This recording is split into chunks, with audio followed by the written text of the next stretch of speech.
A black billionaire, wrapped in fur and fortune, on her way to a private jet in the middle of a snowstorm. And there, on the side of the road, a half-frozen girl nobody wanted. But instead of calling security or pretending not to see, she did something no one expected. What happened in the next 6 hours would not only save one life, it would expose a secret that could destroy hers. The storm clawed at the world like a wild animal. Snow whirled through the air in frantic spirals, devouring sound and sight alike. Sarah Whitmore, a woman whose name graced magazine covers and billion-dollar mergers, sat motionless in the back seat of her limousine, her diamond bracelet glinting faintly under the dim interior light. She had been returning from a charity gala, another night of champagne smiles and hollow toasts, when her driver, Michael, suddenly slammed the brakes. The car lurched, tires skidding against ice. "What the hell was that?" she snapped, clutching her coat. "Someone's on the road," Michael said, his voice shaking. "Before we begin, let me know where you are watching from. Leave your country name in the comments below. And if you love stories about courage, loyalty, and community, be sure to subscribe so you don't miss the next stories." Sarah peered through the windshield. Through the flurry of snow, she saw a figure. Small, hunched, and unmoving. Her heart gave a strange, unfamiliar twist. "Stop the engine," she ordered. "I'm going out." "Ma'am, it's below zero out there. You can't—" But she was already pushing the door open. The wind screamed in her ears, slicing her skin like shards of glass. Her heels sank into the snow, instantly soaked. Every instinct told her to go back. But something deeper urged her forward. The girl lay half buried in the snow, her small body trembling under a thin, torn jacket. Her lips were pale as marble. Her hair, matted with ice. Sarah knelt, her pulse racing. "Hey, sweetheart, can you hear me?" she said, brushing the snow off the girl's face. The child's eyelids fluttered open. Eyes the color of storm clouds met hers, frightened, unfocused, but alive. "Please," the girl whispered. Her breath came out in fragile bursts of white mist. "Don't let them find me." Sarah froze. "Who? Who's after you?" But the girl didn't answer. Her small body went limp, and her head fell against Sarah's arm. "Michael!" Sarah shouted. "Get a blanket now!" Within seconds, he was beside her, wrapping the child in thick wool. Together, they lifted her into the car. Sarah's hands shook as she pressed the girl's wrist, a faint pulse, but fading. She turned to Michael. "Nearest hospital, go." The car roared back to life, headlights cutting through the snow. Sarah leaned over the child, whispering words she didn't know she still remembered. Gentle, trembling prayers she hadn't spoken since she was a scared little girl herself. But something inside her had shifted. The woman who had built empires with steel resolve now felt a fragile warmth stirring beneath the ice of her own heart. As they drove through the storm, Sarah caught sight of something outside the window. Faint, but unmistakable. A shadow moving along the tree line. Too tall to be the wind, too deliberate to be chance. Her pulse spiked. "Michael, did you see that?" He frowned, glancing in the mirror. "See what, ma'am?" Sarah turned back, but the shadow was gone. Only snow and darkness remained. She forced herself to breathe, clutching the girl's hand tighter. "Never mind, just drive faster." The limousine surged forward into the blizzard, tires spinning on ice. Inside, the child stirred faintly and whispered again, her voice barely audible beneath the storm's howl. "They said they'd come for me if I ran." Sarah's blood ran cold. "Who, sweetheart? Who said that?" The girl's lips trembled, but no words came. Only a small silver locket slipped from her sleeve and fell onto Sarah's lap. Inside, beneath a cracked glass cover, was a photo. A man with sharp eyes and a cruel smile. And beneath it, a single word scratched into the metal. Property. Sarah's breath caught. Outside, lightning flashed. And for a split second, she saw it again. That shadow in the trees. Watching. Waiting. Then came the sound. Faint at first, then growing louder. The crunch of boots in the snow. "Michael," she whispered, eyes wide. "We're not alone." The driver's hands tightened on the wheel. "Hold on, ma'am." The car sped faster, but the noise outside grew closer. And as the storm swallowed the road, Sarah looked down at the unconscious child and realized this night was only the beginning. The sound outside shifted, no longer just footsteps, but something else. Metallic. Heavy. Then, through the roar of the wind, came a low, deliberate knock against the car's trunk. The knock echoed through the limousine like a heartbeat. Slow, deliberate, wrong. Sarah froze, her pulse pounding in her throat. The storm outside howled louder, whipping snow against the windows, but the sound came again. Knock. Knock. Knock. Michael's knuckles turned white around the steering wheel. "That can't be the wind!" Sarah's breath came out in visible bursts. "Don't stop! Whatever that is, don't stop this car!" He nodded, pressing harder on the accelerator. The engine roared, struggling against the snow-covered road. The headlights barely cut through the blizzard now, just a tunnel of swirling white. In the back seat, Sarah cradled the little girl closer. The child's body was frighteningly cold, her pulse weak but steady.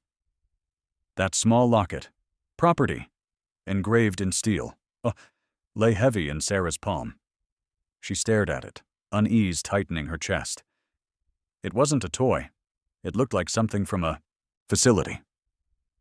Industrial, metallic. Precise. The photo inside wasn't a family picture. It looked like an ID photo. Sarah's mind flickered through possibilities. Human trafficking? An experiment? A child from one of those private medical labs she'd heard rumors about? The thought made her stomach twist. The knocks stopped. For a moment, silence fell inside the car. Eerie, suffocating. Then a loud bang. The rear windshield cracked, spiderwebbing across the glass. "Michael," she shouted. "I see it," he yelled back, his voice trembling. "Something hit the car." The limousine swerved, tires screeching over ice. Sarah braced herself, clutching the girl tight as the world outside turned into a blur of white and black. When the car finally stopped, it was at the edge of the road, engine sputtering. Smoke rose faintly from under the hood. "Michael, can we move?" He checked the dashboard, his face pale. "We're overheating, ma'am.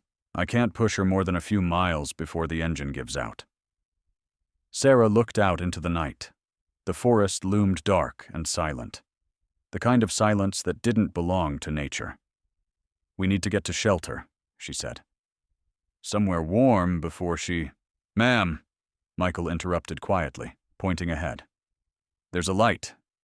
Sarah followed his gaze. Through the storm, faint but steady, a warm amber glow flickered in the distance. A cabin. She didn't hesitate. "Drive toward it." As they moved, Sarah pressed the locket back into the child's hand. The girl stirred slightly, mumbling incoherently. "Shh," Sarah whispered, brushing a strand of wet hair from her face. "You're safe now." But even as she said the words, she didn't believe them. The cabin stood alone at the edge of the forest. Old, half buried in snow, smoke curling lazily from a chimney. Michael stopped the car a few meters away. "I'll check it first." Sarah nodded, clutching the girl close as he trudged through the snow. Each step crunched sharply in the cold air. He knocked once. Silence. He knocked again. Then, a creak. The door opened slightly, spilling a narrow beam of golden light across the snow. A woman appeared, elderly, wrapped in thick wool, her gray hair tucked under a scarf. "Yes?" Her voice was wary, but not unkind. Michael gestured toward the limousine. We've got a child. Half frozen. Can we take shelter here until the storm passes? The woman's eyes widened. A child! Bring her in, quickly! Sarah stepped out of the car, every breath stabbing her lungs with icy pain. Together, they carried the girl into the cabin. Warmth hit her like a wave, the smell of wood smoke, the crackle of fire, the faint aroma of herbs and tea.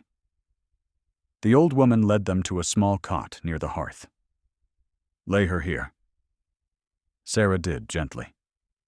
The girl's breathing was shallow, but her skin was starting to warm. I'm Agnes, the woman said, kneeling beside her. You came just in time. Another hour in that storm, and she wouldn't have made it. Sarah nodded, rubbing her numb hands together. Thank you. Agnes studied her closely, eyes sharp beneath the kindness. You're not from around here. Sarah managed a tight smile. No, I was driving home. Then I found her. Agnes's gaze drifted to the girl's wrist, to a faint bruise shaped like a band or cuff. Her expression darkened. Poor little thing. Whoever did this, they wanted to own her. Sarah hesitated. You noticed the mark too? Agnes looked up. Marks like that. I've seen them before. Men in unmarked trucks passing through these woods late at night. I called the sheriff once. He told me to keep quiet. A chill ran through Sarah that had nothing to do with the cold. What do you mean? Agnes sighed, lowering her voice. People go missing out here. Mostly women, sometimes kids. Never any trace left behind. Except the sound of engines in the dark. Sarah's hand went instinctively to the locket. The engraving, property, seemed to burn her fingers. Michael was by the window now, peering into the white. Ma'am, he said, there's movement again, near the trees. Sarah's stomach dropped. Agnes crossed herself. You brought them here, didn't you? The firelight flickered, throwing long shadows across the walls. Sarah rose slowly, her breath quickening. Lock the door. Michael moved, bolting it shut just as the wind outside began to rise again, this time sharper, more violent. The girl on the cot whimpered, eyes fluttering open. For the first time, she spoke clearly. They know where I am, she whispered. He has the tracker. Sarah leaned closer, gripping her hand. Who, sweetheart? Who has it? The girl's eyes filled with tears. The man in the photo. He said if I ran, he'd make everyone who helped me disappear. Outside, something scraped against the window. Slow, metallic. Michael reached for his phone, but there was no signal. We're cut off. Agnes's voice trembled. That sound, that's not the wind. Sarah turned toward the door, heart pounding. Another knock. Not from the trunk this time. From the cabin door. The knock was louder this time. A deep, hollow thud, like the pounding of a fist against old wood. Sarah's heart lurched in her chest, a cold knot of dread tightening around her throat. Her fingers trembled on the edge of the cot where the girl lay, eyes wide and filled with terror. Who is it? Agnes asked, her voice brittle with fear. She had moved to the far side of the room, her back pressed against the stone wall, hands clasped in front of her. I don't know, Sarah answered, her voice barely above a whisper. The locket in her palm felt like a weight, like a warning, something she couldn't escape. She didn't need to hear the knock, again to know that whoever was outside wasn't coming to help. Michael was at the window, peering out into the white darkness. His face was pale, eyes wide. They're out there, he muttered, voice tight with panic. I saw them. At least two. Maybe more. The wind howled, rattling the small cabin. But that sound, the knocking, didn't stop. It was rhythmic now, as if they were trying to force their way in.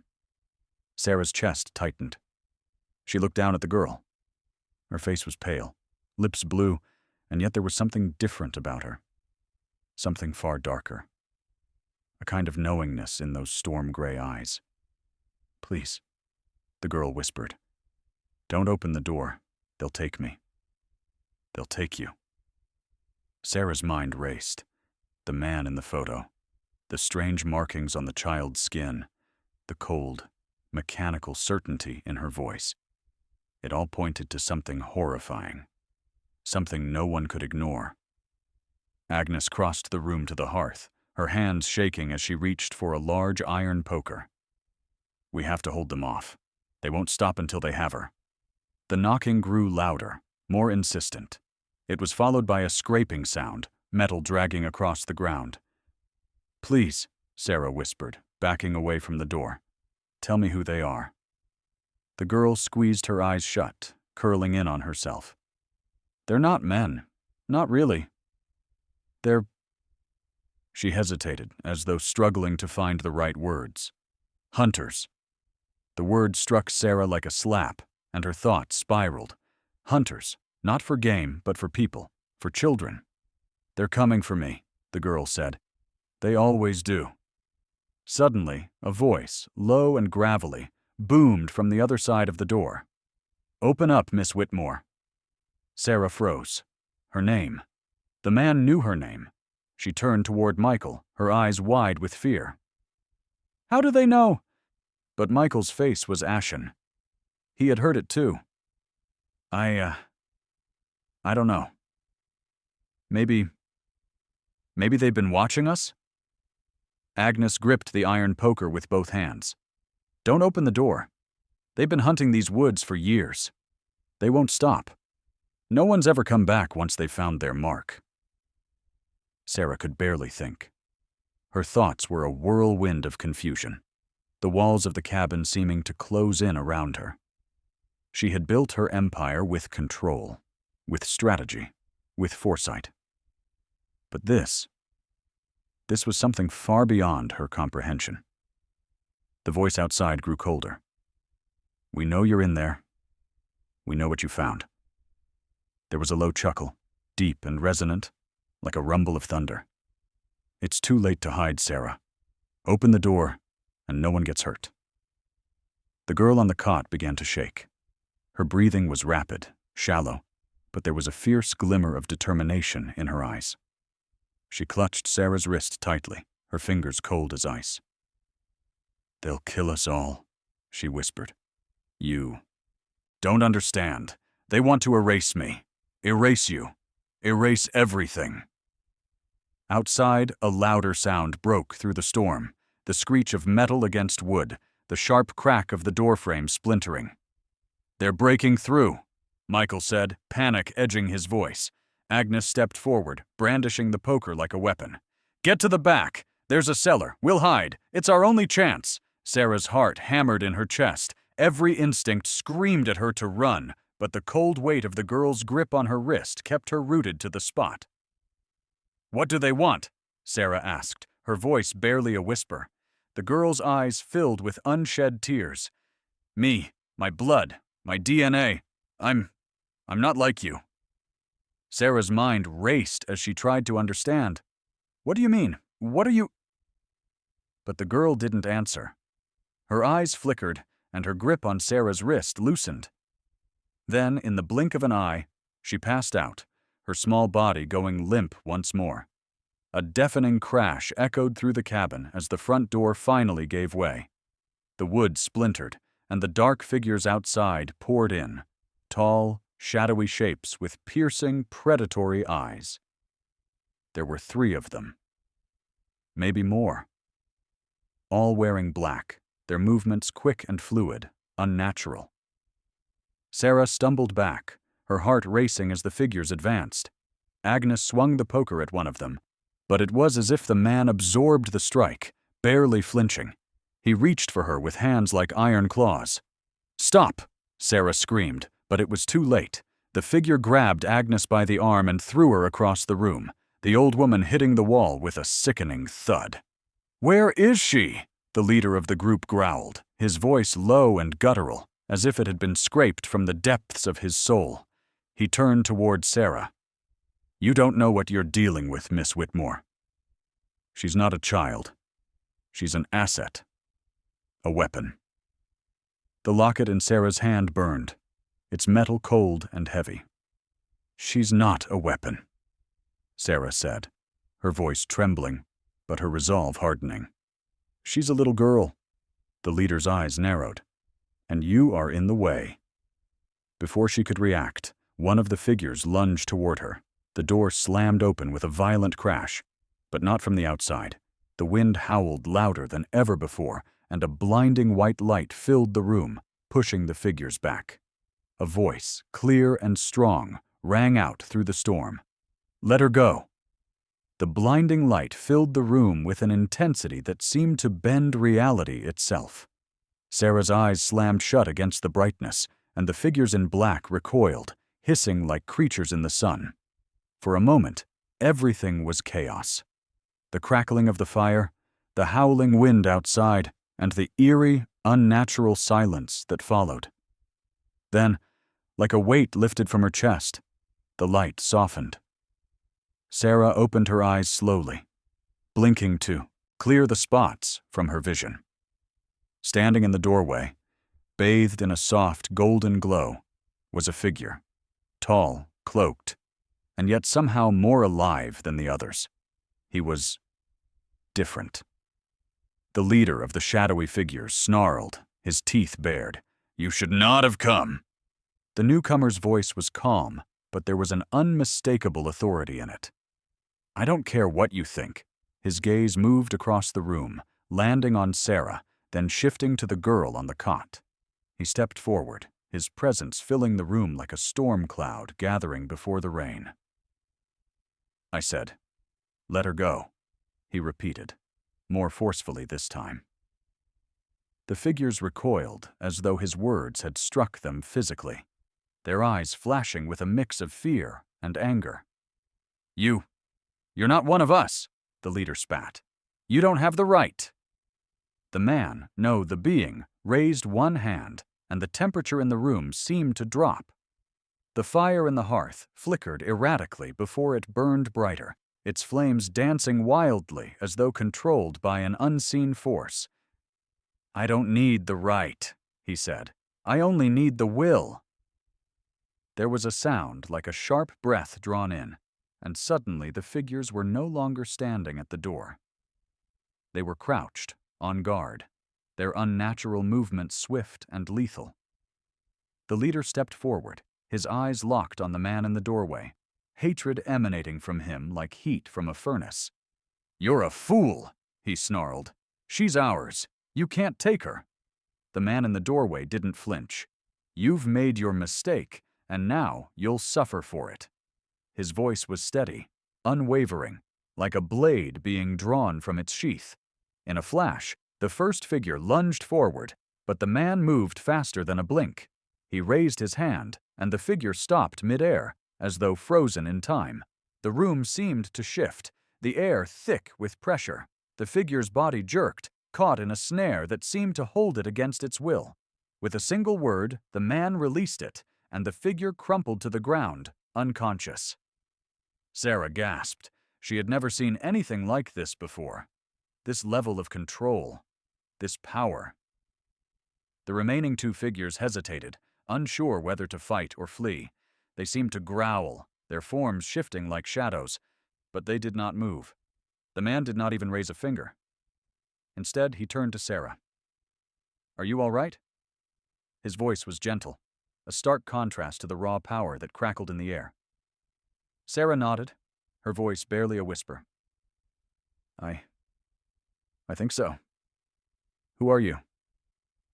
"I'm someone who's been watching over her," he said, glancing briefly at the girl on the cot. "And now, I'm here to make sure you don't make the same mistakes they did." "What do you mean?"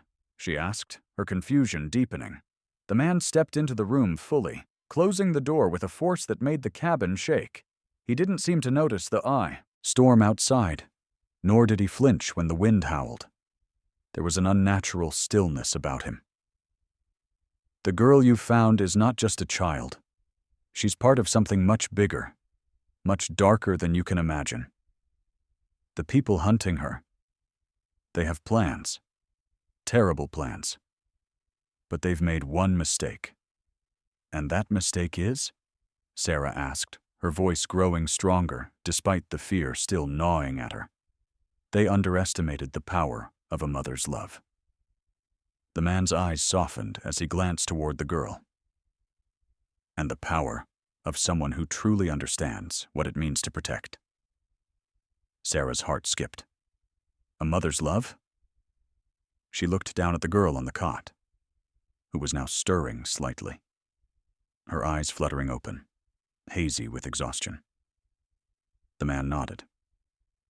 The girl is special, but not in the way they think. She was created, engineered, in a lab, a project, if you will. But she wasn't just a product. She was meant to be the key to something much darker, something that could change the course of humanity itself. Sarah's throat tightened.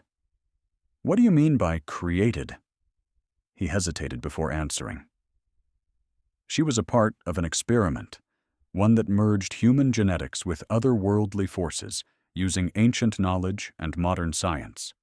They wanted to create a weapon, an asset that could be controlled. But they underestimated the human element. The girl, now more alert, moved slightly on the cot. Her hand reached out and Sarah instinctively took it, squeezing it gently. What does that mean for her?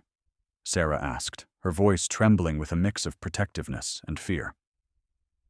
The man stepped closer to the girl, his eyes filled with something that could almost be called affection. It means that she has a power inside her that they didn't account for. A power that cannot be controlled. A power that grows stronger with each passing day. The girl's breathing slowed, and her hand tightened around Sarah's. Her voice was weak but clear. I'm scared. They'll take me again. They'll use me to hurt everyone. I don't want to be a weapon. Sarah leaned down, brushing the hair away from her face. You're not a weapon, she said softly. You're a child. You're a person. And I'll protect you. The man's gaze flickered to Sarah, and something like approval flickered in his eyes. They can't take her, not now, he said. But you'll need to make a choice. You'll need to choose whether to run or to stand and fight. Sarah looked at the girl, then at the man. She could feel the weight of his words, heavy and inevitable. I'll fight, she said, her voice unwavering. I'll fight for her. I'll fight for what's right. The man nodded, then turned toward the two remaining figures, who were now recovering from their earlier defeat. His face hardened. Then let's finish this. Outside, the storm raged on, but inside the cabin, an unspoken alliance had been formed. A promise of protection, of defiance. And with it, the certainty that whatever came next, they would face it together. The figure's hand rose again, but this time his words were not of power. They were of something deeper, something Sarah could feel in the very marrow of her bones. No more running. And as the storm outside raged even fiercer, Sarah felt a new strength surge within her. They were no longer just survivors. They were fighters.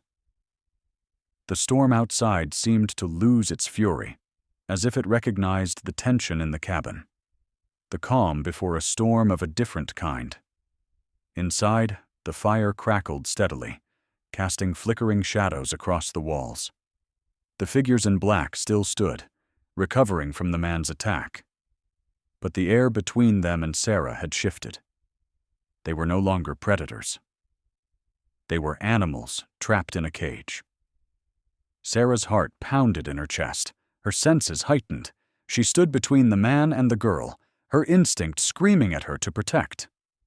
The man in the doorway, now fully in control of the situation, turned to face the remaining figures. His calm demeanor seemed to mock the chaos they had caused. "You have no idea what you're dealing with," the leader of the figures spat, His voice was a low, dangerous growl. "She's not just a girl. She's an abomination, a genetic nightmare, and you," he pointed at the man, "you're just a fool who doesn't understand the bigger picture." The man's lips curled slightly in a bitter smile. "I understand perfectly." His voice was quiet but resonated with power. "And I'm not leaving until she's safe." The leader stepped forward, his posture aggressive, but he hesitated, as if sensing something in the man's presence, something that made him pause. "You think you can stop us?" "We already have," the man replied. "It's over." Without warning, he lifted his hand, and a pulse of energy filled the room. The remaining two figures faltered, their bodies freezing in place as if caught in an invisible snare. Their eyes widened in terror, but they couldn't move. The leader, though still standing, was visibly rattled. "You think you've won?" he spat. "This is far from over. The moment she reaches full maturity, then you'll be the ones who'll regret it." The man interrupted, his voice colder now. "Because she's not just your weapon. She's a part of something much more powerful than you'll ever understand." The leader's lips twisted into a snarl. "You're too late. She's ours, and she always will be." The man shook his head. "No, not anymore." His eyes locked onto Sarah's, and in that brief moment, she saw something in his gaze, a deep, almost ancient sorrow. Then he turned to the girl, his voice softening. "It's time." The girl's eyes fluttered, and she whispered, barely audible, "I'm scared. I don't want to hurt anyone." The man knelt beside her, placing a reassuring hand on her shoulder. "You don't have to hurt anyone. You're not a weapon. You're a force of change, a new beginning. Your destiny is yours to choose, not theirs." Sarah looked at the man, then at the girl. Something had shifted between them, something powerful. The girl's trembling fingers curled around Sarah's hand, and Sarah squeezed back, giving her a silent promise. "I'll protect you." The man stood slowly, his eyes narrowing on the leader. "You're the one who's mistaken. She has a power that can heal, that can change the world, and you want to corrupt it. You want to turn it into something monstrous. You think you can control her, but you never could." The leader's face darkened with rage. "Enough of this." He snapped his fingers, and the two figures who had been immobilized suddenly stirred, their bodies shifting unnaturally as they regained control. With a guttural growl, they lunged at the man, but he was already moving, faster than they could follow. There was a blinding flash of light, and in an instant, the man had disarmed them. His movements were fluid, calculated, each strike landing with precision.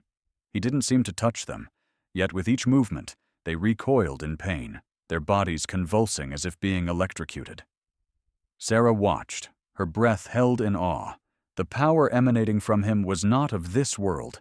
He was something more, something ancient and untouchable, wielding an energy that defied reason, and yet he fought with purpose, with an undeniable sense of righteousness.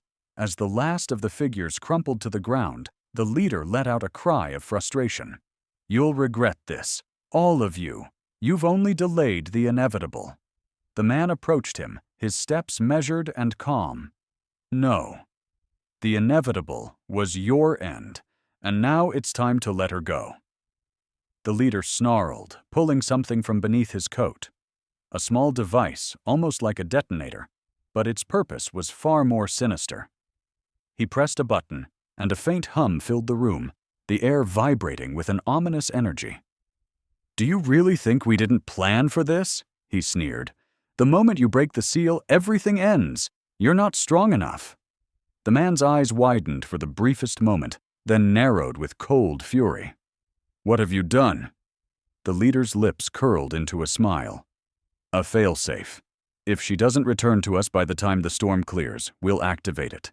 And everything you've done, everything you've worked for, will be undone." Sarah's heart clenched. She could feel the urgency in the air, the ticking of some invisible clock, but the man didn't flinch. He turned toward her, his expression determined. "Get the girl," he ordered. "Now." Sarah nodded, grabbing the girl's hand and pulling her to her feet. The girl looked up at her, her eyes wide with fear, but there was something else, a glimmer of hope. She squeezed Sarah's hand tightly.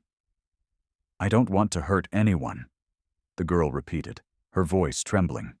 "You won't," Sarah reassured her, pulling her toward the back door. "But we have to go. Now." The man turned toward the leader, his face hardening. "You won't control her. You won't control anyone ever again." And with that, he lunged forward, a wave of energy erupting from him, striking the leader. There was a pulse, a violent explosion of light and sound, and the leader was thrown back, his body hitting the wall with a sickening crack. The storm outside seemed to quiet for a moment. Sarah hesitated, looking back at the man. "Go!" he shouted. "Now!" Sarah didn't need another word. She grabbed the girl's hand and ran for the back door. Behind them, the man's voice rang out, calm and determined. "Your reign ends here." The moment Sarah stepped out of the cabin, the cold bite of the storm hit her like a slap, but it was nothing compared to the fear coursing through her veins. The wind howled around them, snow swirling in chaotic patterns, the night almost as dark as the fear that gripped her heart. She could still hear the faint hum of the device, like a countdown ticking in her mind, pushing her forward. The girl's hand was ice cold in hers, but there was something else now. Something that had flickered into life in the girl's eyes. It wasn't fear anymore. It was strength. Sarah looked down at her, trying to steady her own breath. "Are you okay?" she asked, though she knew the answer. No one was okay. "I'm not sure," the girl replied, her voice small yet steady. "I don't think I've ever been okay. But I'm not afraid anymore." The words hit Sarah harder than she expected. She squeezed the girl's hand, trying to keep the tears from spilling over. She had to be strong, not just for herself, but for her. They made their way through the snow, the wind biting at their faces. But the storm's fury had begun to lessen. The man's words echoed in Sarah's mind. "You're not a weapon. You're a force of change." But she couldn't help the fear that twisted in her gut. She knew the figures were still out there. They wouldn't give up, not without a fight. And now, with the leader's fail-safe activated, time was running out. The storm wouldn't clear until they completed their mission, their grim task of recovering the girl. "Where are we going?" the girl asked, breaking into Sarah's thoughts. I don't know." Sarah looked around, her eyes searching for anything familiar, any hint of safety. The woods around them were thick, the trees dark against the snow-covered ground. Everything felt like it could be hiding danger. But Sarah refused to show it. She had to keep moving. "The back door," the girl said softly, pulling Sarah's attention back to the path ahead. "It's not just for hiding. It leads to the underground passage. There's a way out. A way they don't know about." Sarah stopped in her tracks, her eyes wide. "What?" The girl nodded, looking toward the shadowed trees. "I don't think you understand. They've been watching. They've always been watching. But I've been waiting for you. For her to come. You're the only one who can protect me." "You're wrong," Sarah said, shaking her head. "I'm just a businesswoman. I can't protect anyone. I don't even know what's happening." "Yes, you do." The girl's eyes locked onto hers, sharp and focused, as if seeing right through Sarah. "You're here because you can protect me. You must protect me. You're the one I've been waiting for." Sarah felt a jolt run through her chest. The words hit her like a truth she hadn't been ready to hear. She had known something deep down, something she couldn't explain. This girl, this child, wasn't just a victim. She was part of something far greater. And she had somehow chosen Sarah, reached out to her, even though they had just met. The girl pulled at her hand again, pulling her toward the thick line of trees that loomed ahead. "Follow me. We don't have much time." They pushed through the snow, moving quickly, as fast as they could manage in the biting cold. Every footstep was a struggle, but Sarah didn't dare stop. The sound of the storm still howled around them, but she could hear it now. Something else. A soft, crunching sound, footsteps moving in the snow behind them. They weren't alone. Sarah's heart skipped a beat. "Keep moving," the girl urged, pulling Sarah forward with surprising strength. A voice rang out through the trees, low but unmistakable. "You can't hide forever, Sarah." It was the leader. A chill ran down Sarah's spine. She turned back briefly, but the dark shapes that loomed at the edge of the trees were too far away to make out clearly. Still, she knew. They were coming. "Faster!" the girl shouted. They pushed forward, and in the distance, Sarah could just make out the outline of a small structure. An old shed or a barn. A forgotten building. Something from the past. They reached it within minutes. The girl moving with more confidence now, leading the way as though she had walked this path 1,000 times. The wind was picking up again, whipping snow in their faces, but Sarah didn't care. She was too focused on the building. The girl reached the door first and pushed it open. It creaked in protest but held firm. They ducked inside, both gasping for breath. The door closed behind them with a soft thud. And for the first time in what felt like hours, Sarah allowed herself to exhale. "Is it safe?" Sarah asked, looking around the dim interior of the shed. It was small and cold, with only a few boxes scattered around. There was an old wooden staircase leading down into what appeared to be a cellar. The girl nodded. "This is where they don't look. This is where I go when I need to hide." Sarah didn't hesitate. She pulled the girl with her down the stairs, which creaked under their weight. The cellar was small, but it felt safe, hidden from the storm above. "This is where they can't find us," the girl whispered. "Not until it's too late." Sarah's mind was racing. What had the girl meant by too late? What was going to happen?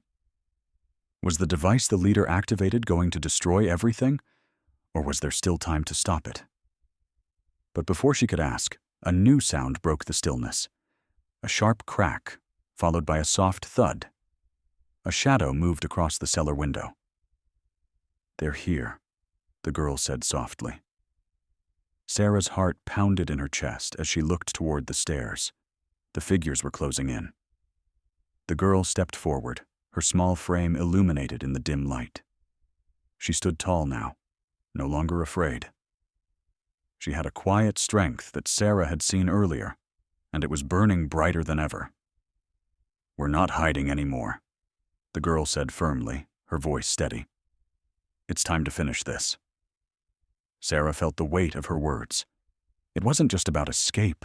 It was about standing her ground. The girl wasn't just the key to some dark power. She was a symbol of resistance, of hope. And Sarah was the one who had to protect her. The cold stone of the cellar floor pressed against Sarah's bare feet, but she barely noticed it. Her mind was racing, adrenaline surging through her veins. The girl was standing taller now, her eyes locked on the wooden door leading to the stairs above, as though she could sense the figures creeping closer. The hum of the device still buzzed faintly in the air, a reminder that every moment was precious. "We don't have much time," Sarah said, her voice a hushed whisper, though the walls of the cellar offered no guarantee of silence. "If they find us, we won't let them," the girl interrupted firmly.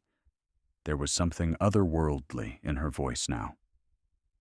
She wasn't the frightened child Sarah had found in the blizzard anymore. This girl, this force, was ready. Sarah swallowed hard. "What do we do?" The girl turned to her, her eyes clear, steady. "We fight." Sarah's heart raced. She'd been running, hiding, ever since they'd met. She wasn't a fighter. She wasn't the kind of person who stood against overwhelming odds. But as she looked at the girl, at the quiet power growing within her, she realized this wasn't about her anymore. This wasn't even about survival. It was about choice. The girl took a deep breath and closed her eyes, as though gathering all the strength she needed for what was to come. Then, as if sensing Sarah's doubt, she turned and met her gaze. "We can't hide forever. You have to trust me. We have to fight back. Together." Sarah nodded, though her throat tightened. There was no more room for fear, not now. Suddenly, the door above them rattled, and a loud thud echoed through the walls. They were here. The shadows. The figures. "We need to move," Sarah said, her voice low. She couldn't wait for the girl's power to fully awaken. They had to be ahead of them, to take the initiative. The girl's hand shot out, gripping Sarah's wrist. "We can't run anymore." Her eyes burned with a fierce light. "It's time." With that, she stepped toward the door, but Sarah grabbed her arm, holding her back for just a moment. "Are you sure about this?" The girl didn't even flinch. She looked up, her face determined, her small frame somehow brimming with strength. "It's the only way." Sarah's heart pounded as she realized the truth. The girl had never been afraid of her power, not really. She had only been waiting for Sarah, for someone to stand beside her. The man in the doorway, the one who had fought to protect her, had known this all along. And now the girl had passed that torch to Sarah. They couldn't hide anymore. There would be no more running. The door above creaked again, and Sarah felt the first wave of cold air from the outside world seep into the cellar. They were coming down. "Get ready," the girl said, her voice low but calm. Sarah took a deep breath and nodded, then gripped the girl's hand once more. Together, they climbed the stairs silently, one step at a time. At the top, Sarah pushed the door open slowly, trying to keep the sound of the hinges from alerting the figures above. She could see their shadows moving on the other side of the room. They were close. Too close. The girl took another step forward, and Sarah followed her, her pulse thundering in her ears. There was no turning back. "On my signal," the girl whispered, her voice barely audible, yet filled with an eerie calm. Sarah clenched her fists. "Okay." The girl raised her hand, palm outstretched, her fingers glowing faintly. Then, as if sensing something in the air, she whispered, "Now." The energy in the room shifted. Sarah could feel it in the pit of her stomach, a sudden pressure that made the air seem thicker, more alive. Then, without warning, the girl raised her hand higher, and the room seemed to explode with energy. A shockwave of force slammed into the walls of the cabin, rattling the furniture and throwing the figures into disarray. The air hummed with a power Sarah couldn't quite understand, but it was undeniable. It was like something ancient and primal was being unleashed. The figures staggered back, stunned by the force. But their leader, the one who had been so confident before, quickly regained his composure. "Fools!" he hissed. "You have no idea what you're tampering with." "You have no idea who you're dealing with," the girl replied, her voice cold, cutting through the tension. The leader's eyes narrowed, his face twisted with frustration. He moved toward her, his hand outstretched as though to strike.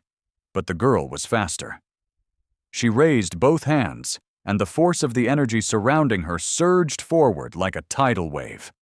The man was thrown back, crashing into the wall with a sickening thud, his body crumpling to the floor. Sarah watched, breathless. She had never seen anything like this. Not in her wildest nightmares, Not in any of the corporate battles she'd fought, not in anything she could imagine. The girl wasn't just a weapon. She was something far beyond that. A living, breathing force of nature. The other figures scrambled to recover, but the girl wasn't done. With a single motion, she flung her arms wide, and the air crackled with energy. The remaining figures screamed as the force of her power sent them spiraling across the room, their bodies writhing, unable to regain control. Enough!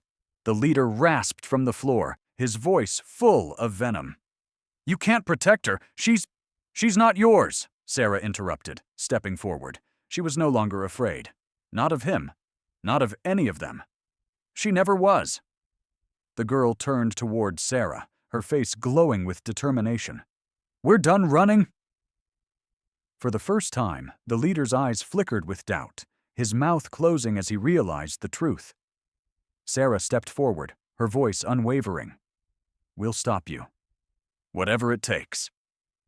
The girl's energy pulsed one last time, filling the room with a blinding light. The figures screamed, and the storm outside raged again. But it no longer mattered. In this moment, the storm had become their ally. They were fighting back, not just to survive, but to change the course of everything. The figures collapsed, one by one, their forms dissipating into nothingness as the girl's power overwhelmed them. And when the last shadow fell to the ground, the cabin fell silent. Sarah and the girl stood in the center of the room, the dust settling around them, their breaths heavy, but steady. The storm outside had calmed, leaving behind a peace that had been missing for far too long. For the first time in what felt like forever, Sarah allowed herself to hope. It was over. But the journey, their journey, had only just begun. The storm outside had quieted to a soft whisper, leaving only the sound of the wind rustling the bare branches of the trees, like a reminder that the battle had ended, or perhaps that it had only just begun. Inside the cabin, the aftermath was almost surreal.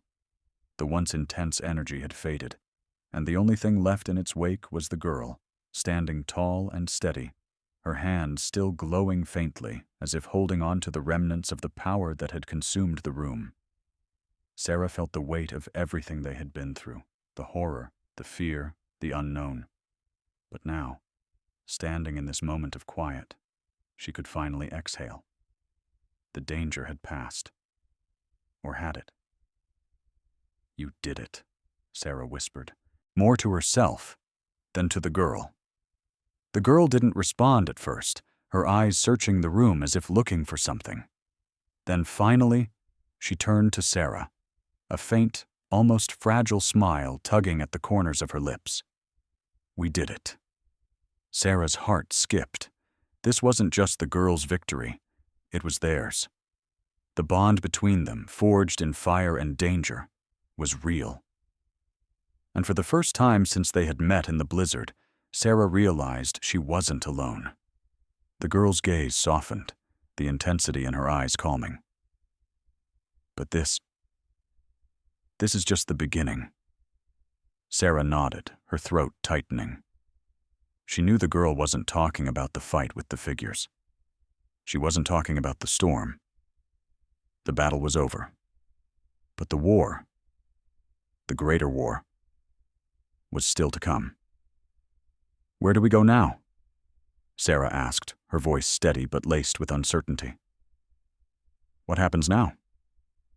The girl paused, her eyes drifting to the window, where the first rays of dawn were beginning to break through the dark clouds, painting the snow-covered world in shades of soft gold and pink. It was a new day, a new beginning. But what would it bring? "I don't know," the girl said softly, as if speaking to herself. "But we'll figure it out together." Sarah's gaze followed hers, watching as the light of the morning illuminated the cabin. The quiet outside was almost peaceful now, a stark contrast to the chaos they had endured. The girl had become more than Sarah could have imagined. Not just a child in need of protection, but a force of change. A catalyst for something far bigger than herself. And somehow, in the quiet aftermath of the storm, Sarah knew that this was just the start of something profound, something she couldn't yet fully understand. The door creaked open behind them, and Sarah spun around, instinctively moving to protect the girl. But when she saw who stood there, she froze.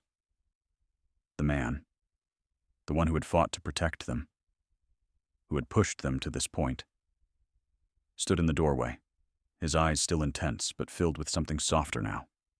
Something relieved. "You're both okay," he said, his voice low, almost reverent. The girl didn't flinch. Instead, she stepped toward him, her expression serious. "It's over." His eyes softened as he nodded, though there was a hint of something else. A question, a worry that lingered just beneath the surface. "But the fight's not over." Sarah glanced between them, the weight of his words settling in her chest. They had won this battle, but the enemy hadn't disappeared. The storm may have quieted, but it wasn't over. Not by a long shot. "I know," Sarah said quietly, her voice filled with resolve. "But we'll face it. Together." The man studied her for a moment, and something passed between them. An understanding. "You're not alone anymore," he said simply. For the first time, Sarah believed it. Not because of his words, but because of the girl. Because of what she had seen. What they had all fought for. The girl, still standing tall, turned back toward the window, her gaze focused on something in the distance. "We'll need help," she said. "There are more people like me out there. People who need protection. People who can't protect themselves." Sarah's heart clenched, but she knew this was true. They weren't done. They couldn't be. This wasn't just about fighting one group of shadowy figures. It was about something bigger. Something that would take time to understand. The girl's power, her purpose. It was all tied to a future Sarah couldn't quite grasp yet, but knew she had to help shape.